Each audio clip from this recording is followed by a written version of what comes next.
안녕하세요. 케어유 뉴스 김영래 편집장이 지난 24시간 동안 엄선한 국내외 시니어 소식들을 바탕으로 당신을 위해 깊이 파고들어보는 시간입니다. 네, 안녕하세요. 오늘이 2026년 1월 8일 목요일인데 전국적으로 한파가 정말 매섭네요. 네, 정말 추운 날씨예요. 이 방송을 듣고 계신 당신도 부디 따뜻하게 입고 계시기를 바랍니다. 오늘 김영래 편집장이 보내온 자료 뭉치를 보니까요. 마치 우리 사회의 현재와 미래를 담은 하나의 축소판 같더라고요. 맞아요. 꽤나 흥미로운 지점들이 많았습니다. 네, 사회 전체가 짊어져야 할 약속의 무게에 대한 거대한 정책 논쟁부터 당장 오늘 저녁 식탁에서 실천해 볼 수 있는 건강 정보, 그리고 우리가 미처 생각지 못했던 기술의 함정까지. 정말 다양하죠? 당신이 보내주신 이 자료들 지금부터 저희와 함께 제대로 한번 파헤쳐 보시죠. 첫 번째 이야기는 돈과 건강, 이 두 가지가 정면으로 부딪히는 지점에서 시작해 볼까요? 네, 좋네요. 바로 건강보험의 경계를 어디까지로 봐야 하냐 이 논쟁이에요. 최근에 그 탈모 치료, 이거 건강보험에 포함시키자는 주장이 나오면서 정말 뜨거웠잖아요. 네, 정말 논쟁이 컸죠. 그런데 자료를 보니까 이건 단순히 머리카락 몇 가닥의 문제가 아니더라고요. 그렇죠. 이건 생명에 직접적인 위협은 없지만 삶의 질을 크게 떨어뜨리는 상태. 예를 들면 노안이나 피부 처짐 같은 것들 있잖아요. 네네. 이런 것들까지 과연 국가가 책임져야 하는가라는 훨씬 더 근본적인 질문으로 이어져요. 여기서 핵심 쟁점은 질병과 노화의 경계가 점점 흐릿해지고 있다는 거예요. 질병과 노화의 경계라? 그게 무슨 뜻이죠? 조금 더 설명해 주실 수 있나요? 그러니까 건강보험의 기본 원리는 예측 불가능한 위험이잖아요. 그렇죠. 갑자기 아프거나 다치는 거. 네, 갑자기 암에 걸리거나 사고를 당하는 것에 대비해서 사회가 함께 돈을 모으는 건데 남성형 탈모나 노화는 예측 불가능한 위험이라기보단 안타깝지만 대부분의 사람이 겪는 필연적인 노화 과정에 가깝다는 거죠. 만약 이런 노화 현상 관리까지 건보의 영역으로 들어오면 제도의 근본 성격이 흔들릴 수 있다는 우려가 나오는 거예요. 영국 NHS나 캐나다 같은 나라들이 미용 목적의 치료를 엄격하게 비급여로 두는 것도 바로 이 재정의 지속 가능성을 지키기 위해서고요. 듣고 보니 그렇네요. 그런데 한편으로는 이런 생각도 들어요. 한 100년 전에는 폐렴도 그냥 늙으면 걸리는 병이다? 즉 노화의 일부처럼 생각했을 수 있잖아요. 아주 중요한 지적이에요. 의학이 발전하면서 질병의 정의가 계속 바뀌어왔는데 이건 노화니까 안 돼? 라고 딱 선을 긋는 게 과연 옳은 걸까? 하는 생각도 들거든요. 네, 맞아요. 실제로 그 경계는 계속 움직이죠. 하지만 정책을 만드는 사람들 입장에서는 미끄러운 경사면의 함정을 경계할 수밖에 없어요. 미끄러운 경사면이요? 네, 만약 탈모 치료가 급여화된다면 그 다음은 비만 치료가 될 가능성이 높다는 거죠. 요즘 효과가 아주 좋은 고가의 비만 치료제들이 막 쏟아져 나오고 있잖아요. 이걸 급여화하는 순간 건강보험 재정은 아마 걷잡을 수 없는 상태가 될 겁니다. 더 큰 문제는 이게 제약회사들에게 보내는 시그널이라는 거군요. 자료에 나온 표현을 빌리자면 생명을 구하는 희귀병 치료제보다 돈이 되는 해피드러그 개발에만 집중하라는 신호를 줄 수 있다는 거죠. 바로 그겁니다. 이건 정말 심각한 문제인데요. 맞아요. 그리고 이런 과거의 약속과 현재의 비용 사이의 갈등은 비단 건강보험만의 이야기가 아니에요. 바로 우리 발밑, 도시철도 무임수송 문제에서도 똑같이 나타나고 있어요. 지하철 문제. 네. 이 제도가 처음 도입된 1980년대에는 노인 인구가 전체의 4.1%에 불과했어요. 하지만 2025년에는 20.3%에 달할 것으로 예상돼요. 인구 구조 자체가 완전히 뒤바뀐 거죠. 자료에 나온 부산 사례는 정말 충격적이더라고요.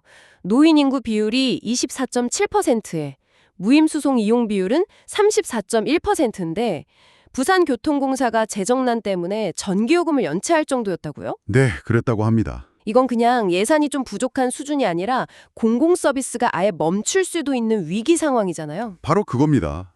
정부는 지방사무니까 지자체가 알아서 해라 이런 입장이지만 지자체에서는 제도를 처음 만든 건 중앙정부니 원인 제공자가 비용을 부담하라 하고 맞서고 있죠. 하긴 그럴 만도 하네요. 실제로 국가철도인 코레일은 이미 매년 수천억 원의 무임수송 손실을 국비로 보전받고 있거든요. 도시철도만 안 해줄 명분이 약하다는 주장도 일리가 있어요. 결국 건강보험 논쟁이나 지하철 무임승차 문제나 뿌리는 같네요. 수십 년 전에 선의로 만든 사회적 약속이 급격한 고령화라는 현실과 부딪히면서 누가 그 비용을 감당할 것인가 하는 뭐랄까 폭탄 돌리기가 되어버린 셈이에요. 이 문제 당신이라면 어디서부터 실마리를 풀어야 한다고 생각하시나요? 자, 이렇게 거대한 정책 논쟁을 듣다 보면 좀 막막하게 느껴지기도 하는데요. 사회가 바뀌길 기다리는 동안 우리 개인이 당장 사랑하는 가족의 건강을 위해 실천할 수 있는 건 없을까요? 있습니다. 마침 아주 흥미롭고 구체적인 연구 결과가 있더군요. 오, 뭔가요? 노인에게 스트레스를 주지 마세요라는 어찌 보면 당연하지만 과학적으로 증명된 이야기예요.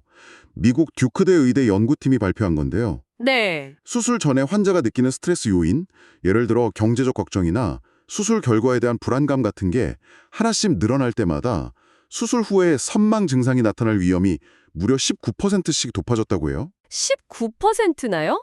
잠깐만요. 그럼 이 연구가 말하는 핵심은 이거네요.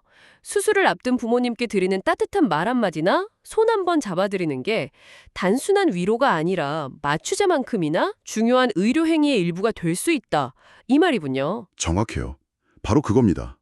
가족의 정서적 지지가 실질적인 처방전이 되는 셈이죠. 와, 선망이라는 게 갑자기 의식이 혼탁해지고 헛것을 보거나 불안해하는 증상인데 수술 후 회복에 정말 치명적이거든요. 다른 연구를 봐도 심리적 스트레스가 면역 체계를 교란해서 상처가 아무는 속도를 최대 24%까지 늦출 수 있다고 해요. 이건 우리가 꼭 기억해야 할 부분입니다. 그렇군요. 반면에 정말 반가운 소식도 있어요. 이건 오늘 저녁에 당장 마트에 가서 실천해 볼 수도 있겠는데요? 아, 그 치즈 이야기 말씀이시죠? 네, 맞습니다. 바로 치즈에 대한 이야기입니다. 저도 아주 인상 깊게 봤어요. 무려 25년간 추적 관찰한 스웨덴 연구인데 지방 함량이 20% 이상인 고지방 치즈를 하루 50g 이상 꾸준히 먹은 사람들이요. 그렇지 않은 사람들에 비해 알츠하이머 치매의 발병률은 13%, 혈관성 치매는 29%나 낮았다는 결과예요. 정말 놀라운데요. 근데 왜 하필 고지방 치즈인 거죠? 보통 건강 생각하면 저지방을 찾게 되잖아요. 그게 이 연구의 가장 흥미로운 지점이에요. 저지방 치즈나 일반 우유에서는 이런 효과가 나타나지 않았다는 거예요. 아, 정말요? 네. 연구자들은 치즈가 숙성되는 과정에서 생기는 유익한 지방산과 펩타이드 성분이 뇌의 염증 반응을 줄이고 신경세포를 보호하는 역할을 하는 것으로 추정하고 있어요. 그렇군요. 그동안 건강검진 결과 때문에 까망베르 치즈를 눈물을 머금고 참아왔는데 이제 좀 당당하게 먹을 핑계가 생긴 것 같아서 개인적으로는 아주 반가운 소식입니다. 하하, 좋은 핑계네요. 하지만 이런 반가운 소식에도 불구하고 치매는 여전히 우리에게 큰 두려움을 주는 질병이죠. 영국에서 전해진 소식은 정말 가슴이 아팠어요. 네, 맞아요. 22세의 전두축 도엽 치매 진단을 받은 청년이 결국 24세의 나이로 세상을 떠났다는 이야기였죠. 네, 65세 이전에 발병하는 이런 초록이 치매는 노인성 치매보다 진행 속도가 훨씬 빠르고요. 초기 증상이 우울증이나 성격 변화로 나타나서 오진하는 경우도 많아요. 너무 젊은 나이라서 그렇죠. 누구도 치매를 의심하지 못하는 거죠. 고인의 가족이 질병 연구를 위해 뇌를 기증하기로 했다는 마지막 소식이 더 마음을 아프게 하더라고요. 바로 이런 상황 때문에 개인의 노력만으로는 한계가 있고 지역사회의 역할이 정말 중요해지는 것 같아요. 맞습니다. 그런 점에서 서울 송파구의 치매 관리 사례가 좋은 본보기가 될 수 있겠어요. 맞아요. 이들은 찾아오길 기다리는 돌봄에서 먼저 다가가는 관리로 정책 방향을 완전히 바꿨거든요. 먼저 다가간다. 네, 예를 들면 시각 약자를 위한 음성 지원 전자책을 만들고 청각 장애인을 위해 수어 통역 화상 상담을 제공해요. 또 치매 검사를 받으러 멀리 보건소까지 갈 필요 없이 가까운 동주민센터에서도 가능하게 하고요. 서울 아산병원과 협력해서 진단 대기 시간을 획기적으로 줄였습니다. 와, 정말 세심하네요. 돌봄의 문턱을 계속 낮추려는 노력이 돋보이죠. 제가 가장 인상 깊었던 건 이걸 기관 혼자 힘으로 하는 게 아니라는 점이었어요. 아, 네, 그렇죠. 한 기업이 후원해서 센터의 낡은 텃밭을 재조성해 어르신들이 흙을 만지며 치유하는 프로그램을 만들고 지역 주민들이 재능 기부로 손뜨개나 푸드아트 같은 프로그램을 열어서 치매 환자 가족들을 위로한대요. 네, 맞아요. 지역사회 전체가 거대한 안전망이 되어주는 모습이잖아요. 그 안전망이라는 표현이 정확하네요. 그게 바로 다음 주제인 세대 연결과도 맞닿아 있어요. 1인 가구가 급증하고 사회적 고립이 심각한 문제로 떠오른 지금 세대 간의 연결이 가장 따뜻한 생존 전략이 될 수 있다는 분석이 있더라고요. 가장 따뜻한 생존 전략이라. 멋진 표현이네요. 대표적인 사례가 한 지붕 세대 공감 같은 룸쉐어링 사업이죠. 네. 어르신은 남는 방을 주변 시세보다 저렴하게 청년에게 내주고 청년은 월세 부담을 더는 대신 어르신의 말벗이 되어드리는 거예요. 경제적 필요와 정서적 필요가 정말 절묘하게 만나는 지종이에요. 단순히 같이 사는 걸 넘어서 서로의 삶의 활력이 되어주는 거죠. 그렇죠. 어르신은 고립감에서 벗어나고 청년은 타지 생활의 외로움을 달래고요. 경제적 부담과 정서적 공백이라는 두 마리 토끼를 동시에 잡는 효과가 있는 셈입니다. 이런 세대 융합은 이제 일터로까지 확산되고 있어요. 30년 경력의 대기업 퇴직 임원이 청년들이 세운 스타트업의 경영 고문으로 합류한 사례가 소개됐는데 정말 흥미로웠어요. 아, 그 사례 저도 봤어요.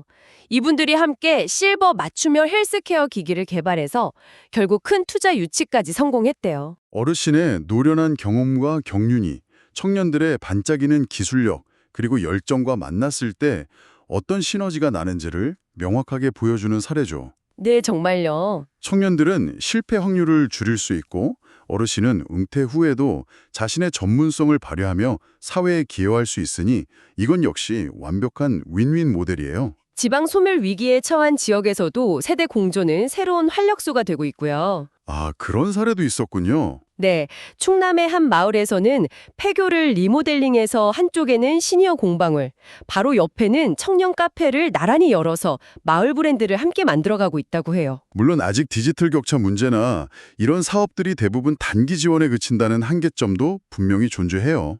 하지만 중요한 건 어르신과 청년이 함께 무언가를 만들어가는 풍경이 이제 더 이상 낯설거나 특별한 이벤트가 아니라 우리 사회의 중요한 흐름으로 자리 잡고 있다는 사실인 것 같아요. 네, 이런 긍정적인 변화들은 정말 희망적이죠. 하지만 당신이 보내준 자료들은 동시에 이런 밝은 면 이면에 우리가 놓치고 있는 어두운 그림자들도 분명히 짚어주고 있었어요. 어떤 것들이죠? 특히 인공지능, AI가 노인에게 편향된 결과를 내놓을 수 있다는 지적은 정말 섬뜩했어요. 잠깐만요. 저 이 부분 읽고 정말 충격받았어요. AI 학습 데이터에 한국인 얼굴 3D 스캐닝 데이터라는 게 있는데 여기에 60대 이상 자료가 아예 없었다고요. 네, 없었습니다. 그럼 지금 개발되고 있는 노인 돌봄 로봇이나 AI 스피커들은 사실상 상상 속에 존재하지 않는 노인을 상대로 학습하고 있다는 얘기잖아요. 이건 그냥 작은 오류가 아니라 완전한 설계 실패 아닌가요? 맞아요. 이건 심각한 문제입니다. AI 학습 데이터의 대부분이 청년, 특히 남성 위주로 수집되기 때문에 발생하는 구조적인 문제예요. 이렇게 편향된 데이터로 학습한 AI는 노인의 느린 말투나 조금은 불분명한 발음을 제대로 인식하고 요구사항을 왜곡해서 해석할 위협이 아주 커요. 음악 틀어줘라는 말을 병원에 전화해줘로 알아듣는 식의 오작동이 일어날 수 있다는 거죠. 그 정도면 다행이죠. 만약에 어르신이 위급 상황에서 살려줘라고 외쳤는데 AI가 그걸 농담으로 알아듣거나 이상한 행동으로 인식한다면요?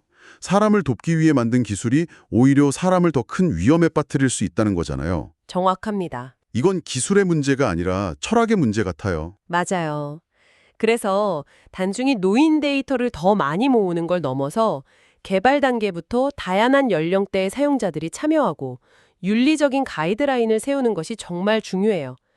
그렇지 않으면 기술 발전이 오히려 특정 세대를 소외시키는 역설적인 결과를 낳게 될 겁니다. 데이터가 현실을 왜곡하는 현상은 경제 지표에서도 나타나고 있더군요. 네, 그 한국은행 보고서 말씀이시죠? 네.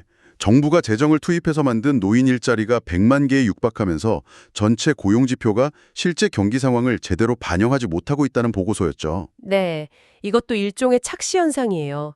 보고서의 핵심은 민간 기업들의 채용은 줄어들어서 실물 경제는 어려운데 정부가 세금으로 만든 공공일자리 때문에 전체 취업자 숫자는 늘어나는 것처럼 보인다는 거예요. 마치 진통제로 통증은 못 느끼게 만들었지만 병의 근원은 그대로 남아있는 것과 같은 상황이죠. 그렇게 되면 뭐가 가장 큰 문제인가요? 그냥 지표가 실제랑 좀 다른 게 뭐그리 대수냐고 생각할 수도 있을 것 같은데요. 경기 흐름을 판단하는 중요한 신호등이 고장나는 것과 같아요. 만약 정부나 중앙은행이 이 왜곡된 지표를 보고 고용시장이 튼튼하구나 라고 오판해서 경기가 안 좋은데도 금리를 올리거나 돈을 걷어들이는 긴축 정책을 쓴다고 생각해 보세요. 아, 그러면 가뜩이나 어려운 민간 경제는 더 큰 타격을 입게 되겠죠. 한마디로 국가 경제 정책의 방향키가 엉뚱한 곳을 가리키게 될 위험이 커지는 겁니다. 오늘 정말 다양한 이야기를 깊게 파고들어봤네요. 건강보험 제정이라는 거대한 사회적 합의의 문제부터 시작해서 고지방 치즈가 치매 예방에 좋다는 생활정보, 또 세대의 벽을 허무는 따뜻한 시도들. 그리고 AI와 경제 지표 속에 숨어 있는 보이지 않는 함정까지. 네. 이 자료들이 결국 보여주는 건 노년의 삶을 둘러싼 우리 사회의 고민이 건강, 경제, 관계, 기술처럼 서로 다른 영역에 흩어져 있는 것 같지만 사실은 모두 단단하게 연결되어 있다는 점인 것 같아요. 아, 맞아요. 어느 하나만 똑 떼어서 해결할 수 있는 문제가 아니라는 거죠. 네, 오늘 나눈 모든 이야기는 결국 하나의 질문으로 모아지는 것 같아요. 우리는 어떤 노년을 맞이하고 싶은가? 그리고 그것을 위해 지금 무엇을 준비해야 하는가? 이 질문에 대한 답을 찾는 여정이었던 것 같네요. 오늘 세대공전 모델에 대한 아주 인상 깊은 자료들이 있었잖아요. 여기서 당신에게 마지막으로 생각해 볼 질문 하나를 던지며 마무리할까요? 네, 좋습니다. 먼 훗날 당신의 삶을 지탱하는 가장 큰 힘은 국가가 정교하게 설계한 완벽한 복지 시스템일까요? 아니면 바로 옆집에 사는 혹은 한 지붕 아래 사는 다른 세대의 이웃일까요? 이 질문에 대한 당신의 답은 무엇일지 한번 곱씹어 보시면 좋겠습니다.